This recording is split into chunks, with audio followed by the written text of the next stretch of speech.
Hi, I'm Brett Warren, Director of Metropole Properties in Brisbane. Well, what would the flooding mean for the Brisbane property market? The floods were supposed to be a once in a 100-year event, and here we are just a decade out from the last round of flooding. In the past few weeks and the coming months, it is important to support those in need and also provide a level of compassion. But for property buyers and investors, one can't help being concerned what another flood event will mean for our property markets moving forward. It adds another element of uncertainty in a rapidly changing landscape. But by understanding several key factors, you can gain back a greater level of control and still move forward with confidence. I believe the market will react and respond differently and more positively this time around. I want to help you understand why. First of all, it's important to understand the macro effect and the economic environment we're in today. In 2011, we're coming back off the GFC, and the economy is really starting to get moving again before we took a massive hit. It was different for us this time around in 2022. Our economy is in a much stronger position. Would you believe back then interest rates were also north of 7.5%, the standard variable rate, and that's down to 2 or 3% today. So that's a huge factor moving forward.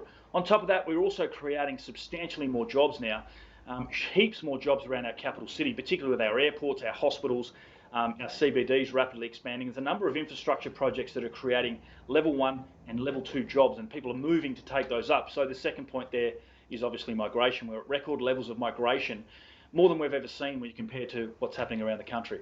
So those two things are extremely important in a high demand, very, very low supply market, and supply and demand is also a key factor at the moment with record levels of demand. And if anything, those flood affected properties now will be ruled out of the equation. So higher elevated areas and flood free properties are going to become even more in demand moving forward. So our markets will recover. History also suggests they will as well. There's been two great bits of information I've read recently. First of all, from QUT Professor Chris Eves with regards to what happened in 2011, and it was a short-term effect.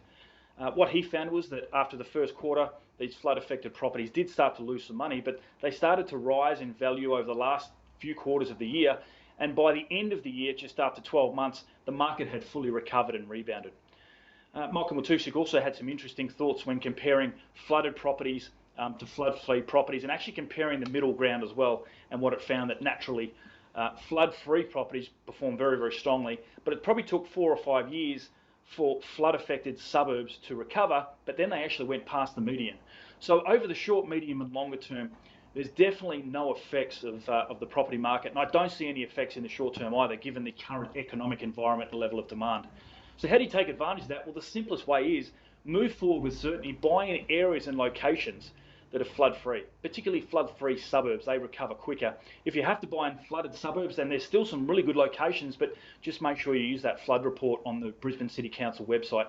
It's a really, really good tool to help you understand where the flooding is going to be and how you can avoid those particular locations to greatly increase your chances of successfully investing and buying a property moving forward. That's my thoughts for today. Thanks for watching.